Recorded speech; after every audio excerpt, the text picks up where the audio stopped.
Hey all, and this is the Clash of the Elements event. This is a Water Commander event and Beast Killer. I made up a few teams, mainly focused around the Trojan Lovers deck. Water Commander events are always difficult, or any water event, as they're always first in the season. So this is what I've made up. That's my main boss's team.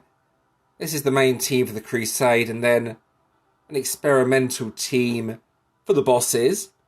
It sort of works, it's a bit slow. My main teams though are the Crusade and bosses teams. So let's go through the teams. Here we go. So these three cards all have a very similar skill. All standard attacks against the exposed weakness will create 3 water power gem level 6s. So what that means is I need to use the battle skill, then on the next turn I can start doing the damage.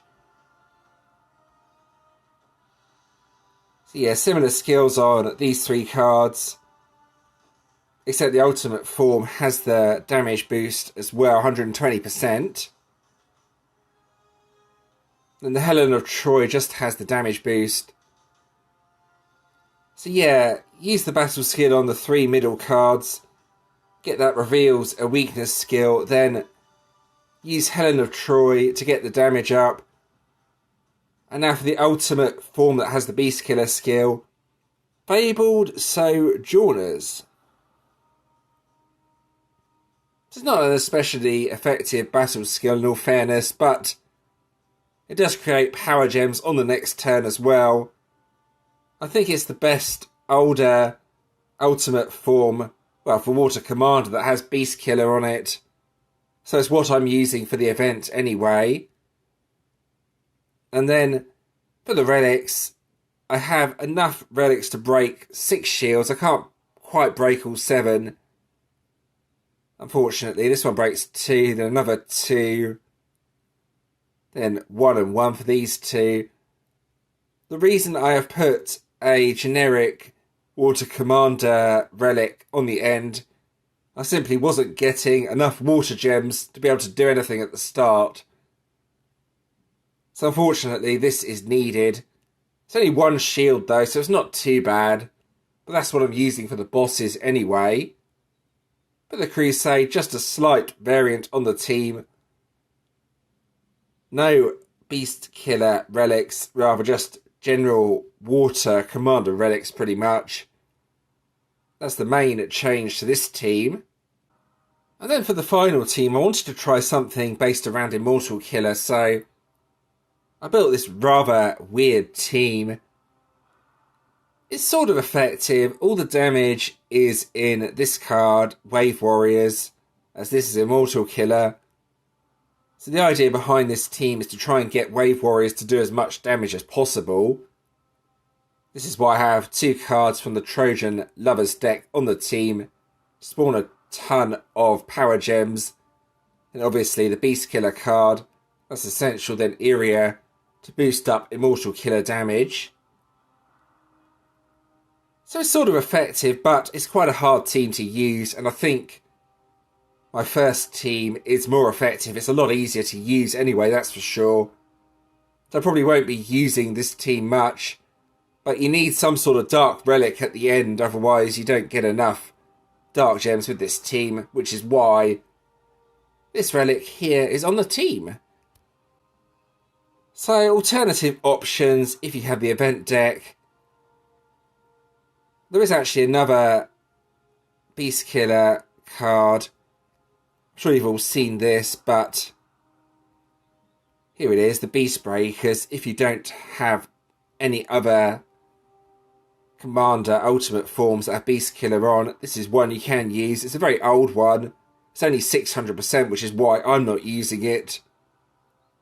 It's actually slightly stronger than the Fabled Sojourners card. However, the killer skill is weaker, so this is a better choice. Other cards that might be useful. If you have the event deck, one thing you can try is the 2 cards from the Visions of the Void deck. Have a look at the battle skill. It increases damage done by beast killers by 4% per earth gem. So you could probably make this work with the event deck. You need both Awakened Dream Guardian and Visions of the Void to do this most effectively, but I've seen players use this with other decks and it's pretty effective, so that's something to try if you have the event deck. Anyway, that's the teams I am using for the event. I only did 2 tiers of the vault and didn't get anything of interest. So let's move on to the actual event. Here we go. So here we go with the crusade. To start with, I'm going to do a Radiant Crusade. This is my main focus for the event, as it gives a lot of trophies. Ultimates are probably out, as you really need a team that could do decent damage on the very first turn. So I think Crusade is probably the better option here for this event. So let's have a look through what options I have. I think it's better just to go onto the water and commander decks, or should I say cards here, see what options I have. I always scroll down to the bottom, see what the adventurers cards are like. If there's nothing decent, then I pick one of my friends. So let's pick someone who has an ultimate form from the current event deck. And that, I believe, is this card. It's quite a weird card, actually. I've seen it in use. It's a passive skill card, so to speak. It spawns power gems indirectly, but after you use the battle skill. So, again, it's going to be very difficult if you have the event deck to be able to do ultimates. So, yeah, this is just generally going to be a very difficult event, I think.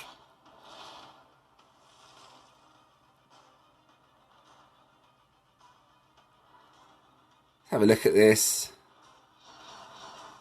3-turn cooldown. So what I can do on turn 1 is these 3 cards. And on turn 2, I should get a decent amount of power gems. Then I can start doing some decent damage. There we go.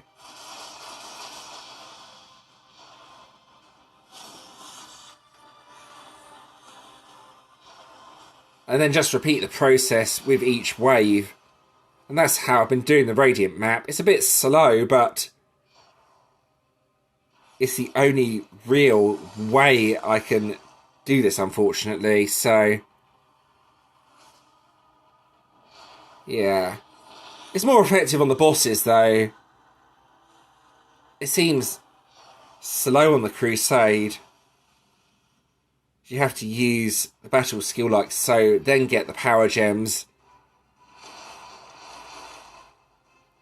Plus the game seems really laggy at the moment. I'm not sure why. Running extremely slowly.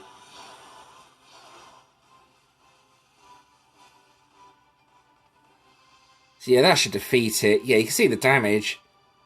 Once you get those power gems up.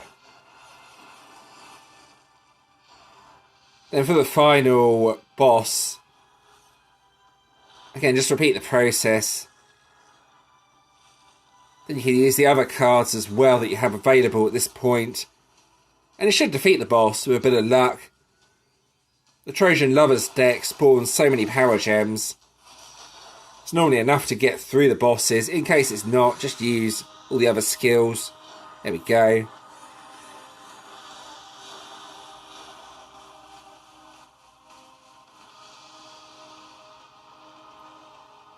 Yeah, there we go. You can see the damage. More than enough to defeat the boss.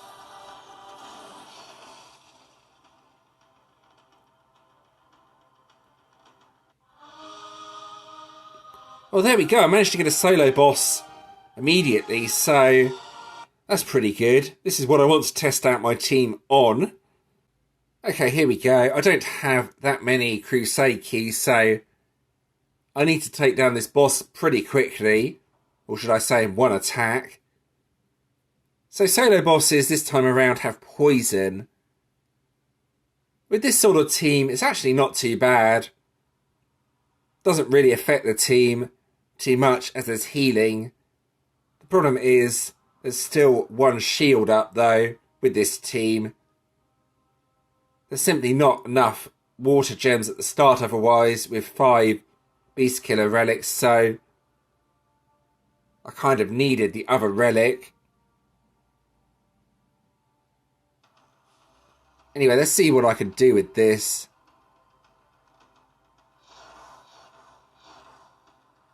So yeah, first turn, get those water gems. One short. That's a bit unlucky. Going to need to just match anything and try and get that last water gem now. There we go.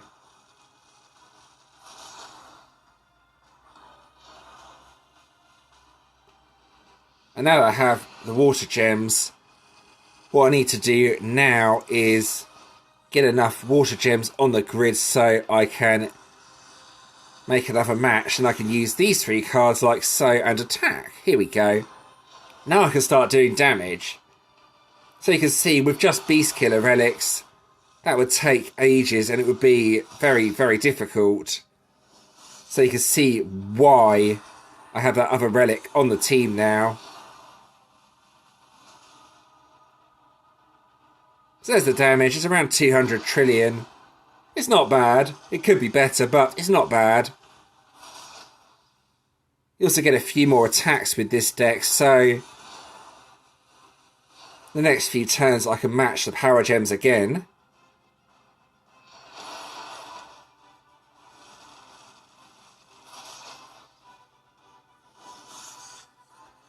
There we go. And now I just need to repeat the process until the boss is defeated.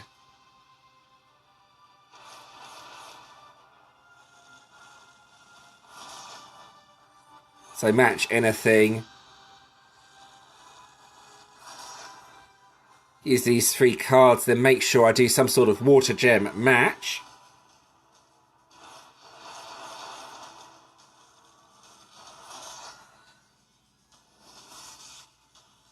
There we go, nice. And then start hitting again. So that's how I'm defeating the bosses. Maybe not the fastest method, but it's getting there. It's good enough for me to be able to do the Radiant map and bosses, and that's what matters. As I can start farming a lot of trophies from that. That will hopefully be enough to get me out of Emperors. I dropped down last event, unfortunately. I did not really focus on solo bosses at all last event. I just focused entirely on guild bosses, which is why I dropped out of Legends. But as you can see, it's enough to defeat the boss, but doesn't give any overkill, unfortunately. 190 million trophies, though, is pretty good going. There we go.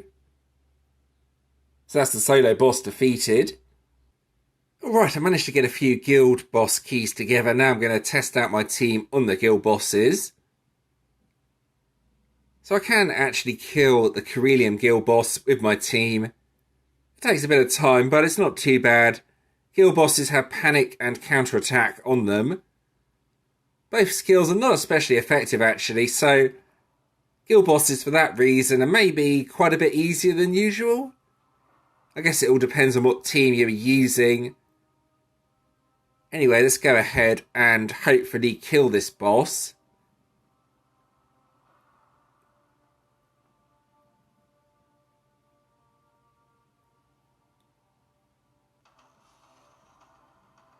So it's exactly the same strategy as with the solo bosses. Get enough water gems to get the 3 middle cards going, then you need some sort of match. Like so. And then start doing the damage.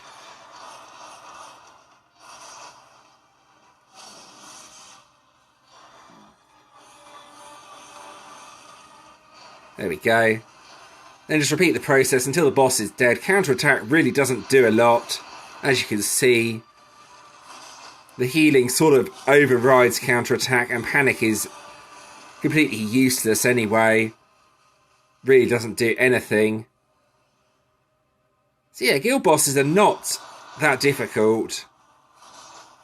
Even with an older team like this, I'm able to get through them without too many problems.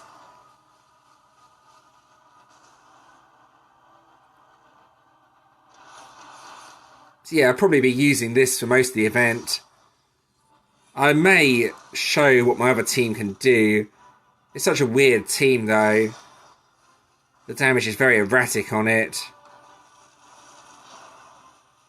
This is perfect though. By far the best team I can make up out of the cards I have, I think. I'm hoping for something in the drillfist store a bit later on to replace this card here. Something that spawns a lot of power gems and gives some sort of damage boost would be nice. Then that would improve the team even further, but we'll wait and see what the drillfist store has. So there we go, that defeated the boss pretty quickly. Not bad at all. So here we go, let's test out what the other team can do. I think, rather than wasting my core keys, I will try it out on the diamond boss. Kind of a weird team, but it's sort of effective, I guess. We can all judge that for yourselves. I don't want to waste any more core keys though. I don't have that many and I need to try and level up the guild bosses, so that's my main purpose of keeping the core keys. Plus I need some for later. It's kind of similar.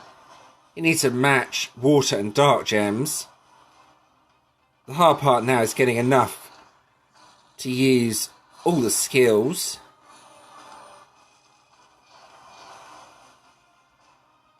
Once that's done, use these 3 cards and make sure to do some sort of water gem match. So like so.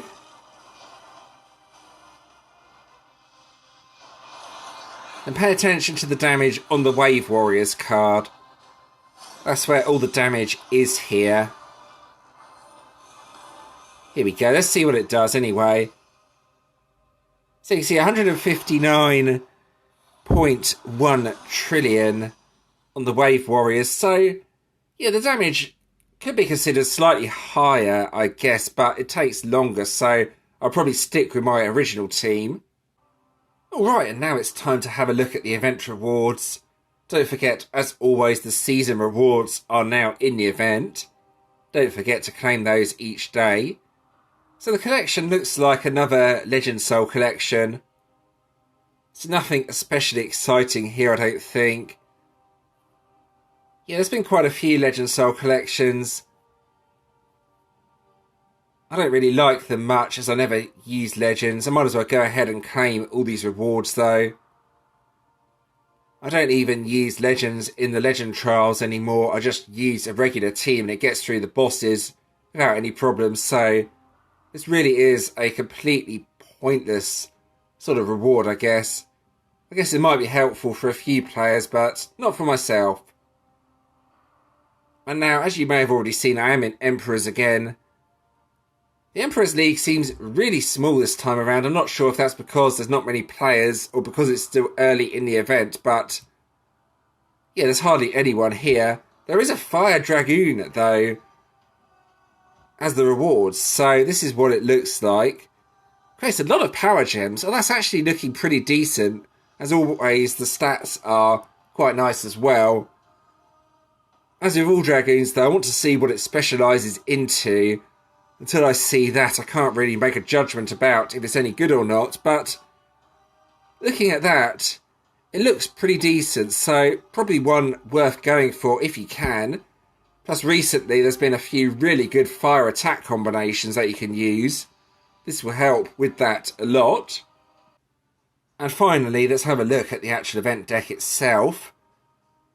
So I wasn't overly impressed by this when I had a look at it originally, but it's probably better than what I think it is. Creates power gems and heals for the next few turns. Creates power gems at the start of every turn. It does have a damage boost, but you need a certain amount of power gems on the board, 10 or more. So it's not too bad in all fairness. It's quite a weird card as it's all passive. But yeah, it's probably better than I think it is. And will potentially be pretty good in GVG as well. So yeah, let's have a look at the two individual cards as well. That one creates power gems and heals, and then first card.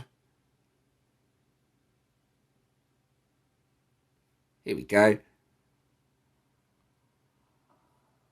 There we go. Creates power gems on attack and has the damage boost. So this is the better out of the two cards in my opinion. Mainly because of that 100% damage boost. So yeah, it's going to be quite a difficult team to use, I would have thought. Or should I say a difficult deck to use. But if used correctly, this could be really effective. I do recommend the Visions of the Void deck with this deck though. That would be what I would use.